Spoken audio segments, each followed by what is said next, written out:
Happy New Year, Bible timers.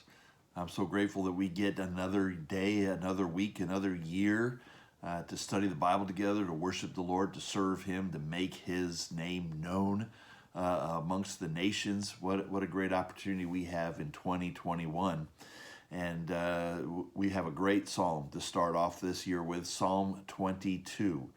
It's a psalm that you're familiar with, at least with parts of it, no doubt. It's been universally recognized as a messianic psalm. Yeah, there could be parts in here that describe things happening in David's life, but it's clear that a lot of these events transcend David's experience.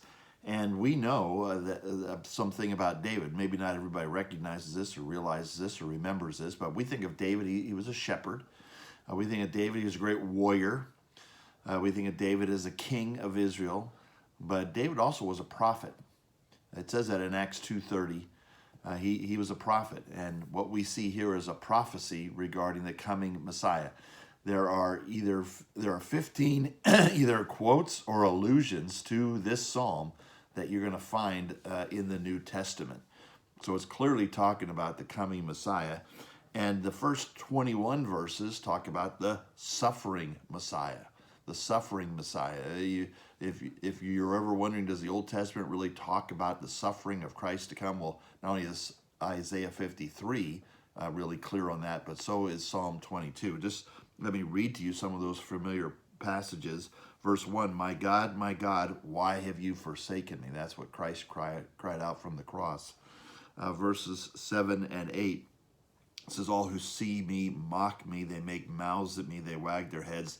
He trusts in the Lord, let him deliver him, let him rescue him, for he delights in him. That comes right out of what the people were saying as recorded in the Gospels, particularly Matthew 27.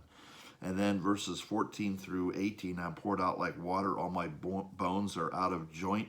My heart is like wax, it's melted within my breast. My strength is dried up like a potsherd, and my tongue sticks to my jaws.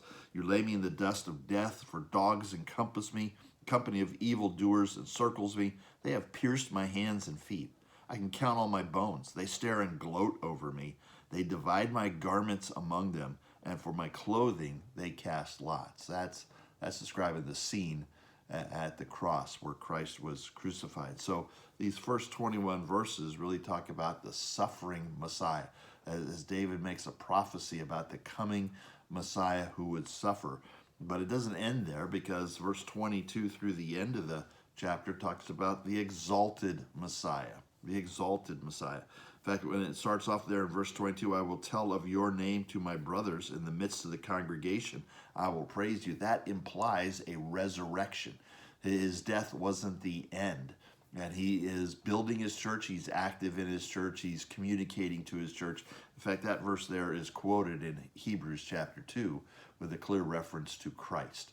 And so here you have at least an implication of the resurrection. He's alive after being put to death. And verses 27 through 31 talk about the messianic age when he will rule on the earth. Verse 27 says, all the ends of the earth shall remember and turn to the Lord, and all the families of the nations shall worship before you. That's him coming back, and all those who are here who receive him when he returns are going to be those who believe in him and worship him. There's going to be a great worldwide revival. And this even harkens back to the Abrahamic covenant when it says all the families of the nations shall worship you. Well, Abraham was told that through his descendants, all the families of the world would be blessed. And that's the fulfillment of it there. So this is a great psalm to start off the year with, thinking about the Messiah who came and was crucified on our behalf. He suffered for our sake, and yet that's not the end of the story. He rose from the dead, and he's returning again. Maybe he'll return for his church in 2021. Just as good a chance of doing it this year as any other time. And so let's be looking to the Lord this year for his return. And let's be anticipating him. Let's keep our eyes on him. And I hope to see many of you, if not all of you, at church on Sunday. We start off the new year. We're going to talk about how Jesus satisfies his church. In John 6:35, he says, I am the bread of life. Whoever comes to me will never hunger. He's talking about how he satisfies those who come to him, those who follow him. And we're going to look at what that means and how to experience that satisfaction that Christ promises each one of us. And we'll be climaxing that service with an observance of the Lord's table. So you're going to want to be there, be prepared, pray up, be ready, and come on out to worship the Lord on this Sunday. And we'll see you next week for more Bible time.